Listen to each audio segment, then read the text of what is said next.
Consecration from 2023 is a religious horror starring Jenna Malone that my friend Corey picked out for our buddy watch last weekend. This movie I wasn't expecting much from. I think both of us wanted to watch it for Jenna Malone, who we're fans of. The story revolves around her character investigating the death of her brother, and he was at some kind of convent or something. It's actually really not grounded in reality as far as the church, as far as I can understand it. And the elements in this movie are nothing you haven't seen 1,000 times, but for some reason, I didn't hate this movie. I really kind of just went with it. I love Jenna Malone. Danny Houston is in this as well, and I'm currently watching American Horror Story Coven with my wife, and he's in that, so it's good to see more of him. And without spoiling too much, there is a little bit of a time loop element, so that's kind of cool. I thought that was a good way to add something to a really overused genre. So I'm not going to go out of my way to recommend this one, but for me, I've seen way worse.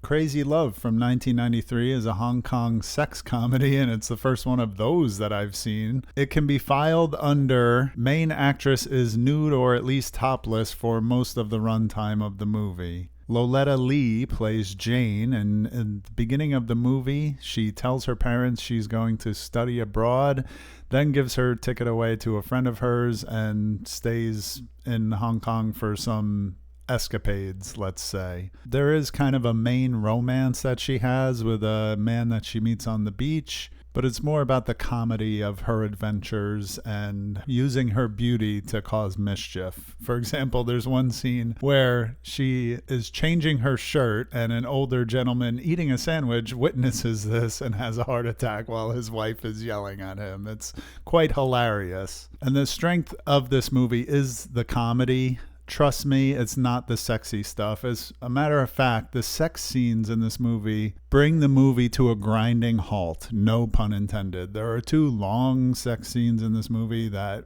could have done without. The movie's short enough as it is.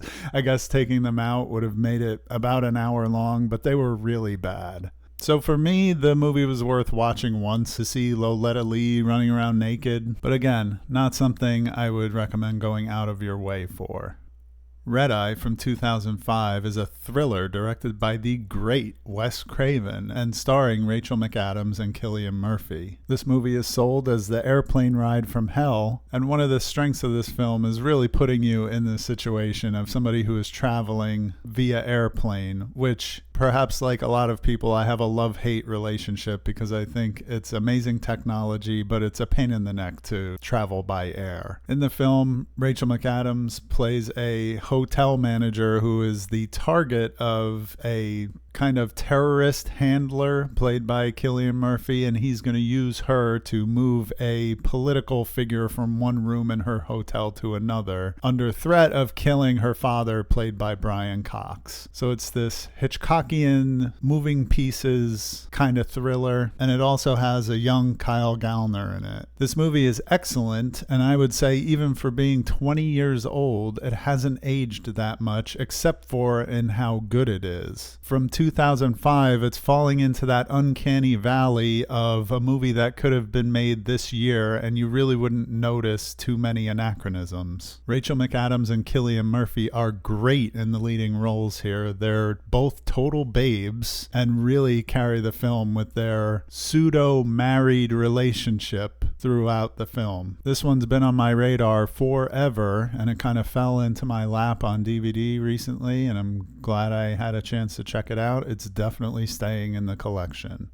Lights Out from 2016 is one of those demon as a metaphor for something else movies, which there are a million of those. This one stars Teresa Palmer as the estranged daughter of Maria Bello's character, and Maria Bello is very haunted by an entity named Diana, who is putting their entire family in danger. Although this film covers a very worn-out trope at this point, I feel like it punches above its weight by using some what I would call X-Files elements as a background for the plot. Also, I didn't plan to talk about Rosalind Russell this week, but there's a scene in this movie where they're watching the film Anti-Mame, which I haven't seen yet, but I thought that was funny because I have talked about Rosalind Russell for the past 2 episodes before this. Once again, I'll say this film is decent. I wouldn't go out of my way to recommend it, but I didn't hate it. Baby Assassins from 2021 is a Japanese film starring Akari Takeishi and the tomboyish stuntwoman Sayori Izawa as the baby assassins. It's an action comedy about these 2 young ladies who are assassins. There's some Yakuza elements, there's some knife play, gun play, all the fun stuff that you would want to see in an action movie. I will say, unfortunately, all the blood is CGI and it doesn't look great sometimes, but it doesn't take too much away from the film in general. What makes this film great is the performance from the 2 leads. They have this kind of aloof, cool quality to them. They don't care. They're just cool. And they're not malevolent either. They're not mean to each other except for in a playful way. I really like their relationship and their friendship, which is not always sunshine and rainbows. As of when I'm recording this, there are 3 movies in this series, so I'm really looking forward to watching the rest of this trilogy. And that's going to do it for this one. Thank you for watching to the end. If you like these little mini reviews, I have a whole playlist on my channel, and I'll see you on the next one.